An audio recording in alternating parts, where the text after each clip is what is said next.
As I'm learning more about history, it's not just the world wars that we're taking a look at. No, today I want to take a look at something tied to religion. Welcome back, friends, and a special welcome to all the new friends out there. I'm YoBGS, and I had a lot of people stop by my twitch.tv/YoBGS to let me know that there's a history channel called Samonella, and that they make some really awesome history-based kind of videos. I thought it was a troll at first. I was like, Samonella, you gotta be kidding me. But no, I actually found the Samonella channel, and today, I'm pretty pumped up to check this out. It is Scandalous Popes of the Middle Ages, and just from the thumbnail, I can tell this is gonna be a bit of a doozy. So, if you like these videos, make sure to subscribe. If there's a channel you want me to check out, make sure to leave a comment down below. I'm working on getting to all of them. It's just taking a little bit of time. So, gotta love that edit because I had my volume way too hecking loud. But I do like the music. Scandalous Popes of the Middle Ages. Hey kids, time to alienate 23.9% of the United States from my potential audience, because today, we're talking popes. Now, to be fair, I am a Catholic, and I'm not isolated at the moment. Most of what I know about the popes came from, I was gonna say, Dan Brown novels, right? I was about to say Dan Green, but he's Yu-Gi-Oh! No. So most of what I know came from the Da Vinci Code. So I'm actually trying to learn today. don't get me wrong, the modern papacy is a great thing. Just a genuinely virtuous man being elected to govern and set an example for Christians everywhere. That's Seems awesome. legit. But back in the day, not so. See, in the Middle Ages, the church was one of the greatest powers in the Western world, having massive influence over monarchs and laymen alike. And as we know, with great power comes great tomfoolery. Here's some of the less— Wait, what? No, great responsibility is the line, but that is also probably copyrighted. And plus, there were all those people that thought that the Pope is like, infallible, wholesome popes that history has to offer. Pope Stephen VI assumed the pontificate in May of 896, during a time of great instability for the papacy, where rulers and families of all different shapes and sizes were vying for influence over the Catholic Church. As such, successive popes from this period often had different ideas about how things should be run. Stephen, for example, didn't much care for Pope Formosus, the guy before last. Why?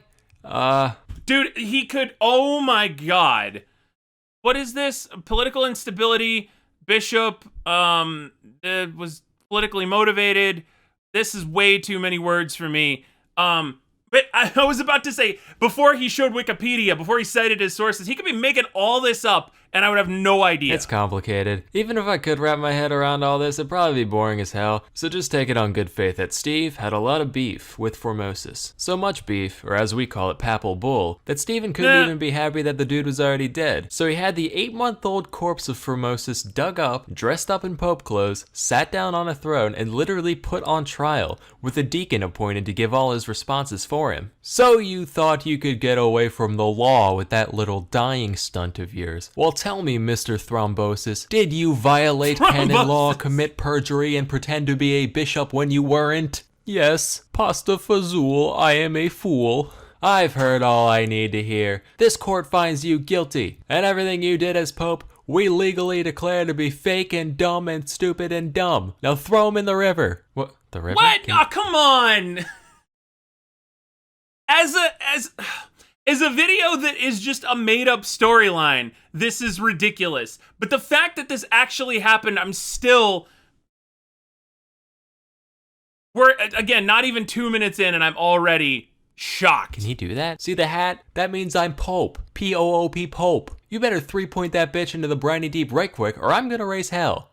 Metaphorically. So they throw him in the river. This whole thing caused an uproar among Formosus supporters, and after Formosus's corpse was allegedly seen performing miracles at the riverbank, Stephen ended up being overthrown, imprisoned, and executed by strangulation. The body, now slimy and disgusting, was fished out of the Tiber and reinterred in St. Peter's Basilica, where it rests to this day. Next, we'll talk about John XII. I mean, I guess it's a good thing that, I don't know, because I don't know enough about Formosus, and I'm sure if I do enough digging, he'll probably not be great either, so, like, This guy already looks like one of my characters. Why don't we just, yeah, there we go. This guy ascended to the throne when he was just 18 years old, which is insane. If I was elected world's biggest hat wearer at that age, you better believe things would get real unpapal real quick. I can see that. I'm talking gambling, hookers, setting fires, and toasting to the devil. And wouldn't you know it, these are all things John the 12th did. It's said that he took the sacred palace and literally made it into a whorehouse. Matter of fact, while researching the guy, I stumbled across this list of sexually active popes. This is a real Wikipedia article. Take a hike, toilet paper orientation, daddy's.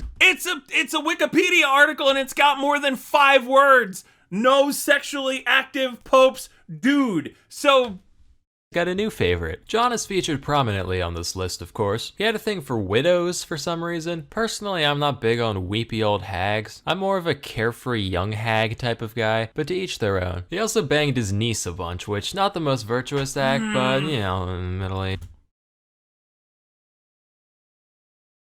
At least modern history is slightly less just completely off the rails. Bloodline, fucking whatever. His playboy lifestyle eventually caught up to him though, leading to the Synod of Rome, where everyone got together to talk about what a piece of shit he is so they could kick him off the throne. Besides all the deviancy, there was a lot of things they had problems with. For one, someone once offered John some money to ordain a 10-year-old as a bishop, and he was just like, alright, I would have done it for free, honestly. Look how big those robes are on him, that's hilarious. He also had a deacon ordained in a horse stable, just like, oh, for fuck's sake, alright, let's get this over with. Shouldn't we be doing this in like a church? Listen, bucko, if it's good enough for Jesus to be born in, it's good enough for you to have your little cardinal party. No, sir, not cardinal, he's just a deacon. Not if you keep running your mouth, y'all. Now it just reminds me of the trial scene from the Rick and Morty, like that extra video where he just keeps upping the sentence and then he like lowers it to just nothing for no reason. He also like going on hunting trips now and then, generally considered to be something popes don't do. Although my suspicion is that they were just tired of cleaning his big stupid camo hat. How can somebody in MS Paint make something so ridiculous that is so hilarious at the same time? Probably his worst act, though, was putting on a helmet, followed closely in second by the time one of his subdeacons got on his nerves, so he literally cut off his dick and murdered him. So between all this and some conflicts with Otto I of the Holy Roman Empire, John was uncanonically ousted in 963. Except as soon as Otto left Rome, nobody was there to pressure him off physically anymore, so John was like, lol, just kidding, rounded up all his groupies, kicked the new pope off the throne, and continued his role like nothing happened by early 964. But rule of the church is like somehow rule of the church is way more ridiculous than rule of sovereign nations somehow. And the only reason I can think is because people do things and then they're just like, because God. Just a few months later, fate caught up with John, and he died the way he lived. Committing adultery. Now let's be real. We all have our little guilty pleasures in life. Some people like a nice bag of Cheetos. I'm a fan. Others like scented candles. Very or cool. poorly drawn educational videos. There you go. Alexander VI liked watching horses fuck.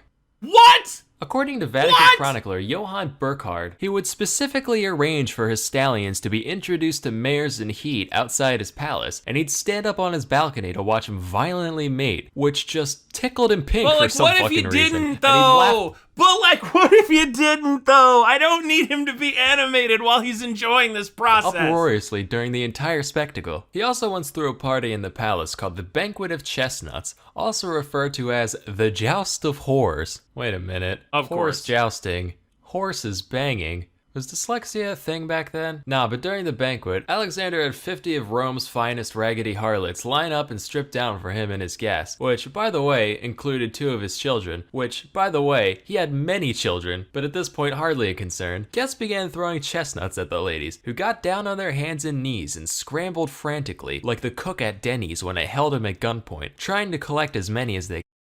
We're just gonna let the Denny's thing. You know, it's crazy that the Denny's thing is not, like, it's crazy when the Denny's thing is not even the most ridiculous thing you've heard in the last sentence. After this went on for a while, Alexander was like, alright kiddos, game time. Whoever can bang the most broads before the night's over wins Rome's finest silks, and the only condition is that anybody who makes a joke about nutting on someone's chest gets disqualified. It's too easy. This is all according to that one Johann guy in mind. You know, I'm the history noob, right? I think I'm gonna title this video probably Catholic Noob.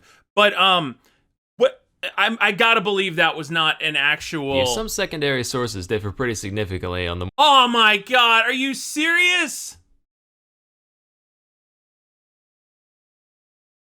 Because of more course. lurid details of all this, so do take it with a grain of salt, but at the same time, this guy was the official record taker for the ceremonies he was involved with, so it seems equally likely to me that the other guys just wanted to save a bit of face, but who knows. In the end, primary sources are usually the most reputable source of information. After all, what better way to learn about stuff than from people who have direct experience in the subject? That's why you need to try Skillshare. Skillshare is an online learning community with over 25,000 classes. Well, see, now I'm conflicted. Do you use Oversimplified's link?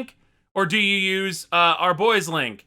Do you use Scandalous Popes of the Middle Ages and Salmonella's link? Like, say, starting your own papacy and taking over the world. Skillshare's got all the resources you'd ever need to bring that goal to fruition. You got 10 ways to boost your natural charisma, ones to indoctrinate, by now I would have tried someone's promo code. Plus class today. Anyway, that's all for today. Till next time, I'm Samonella, and thank you for watching.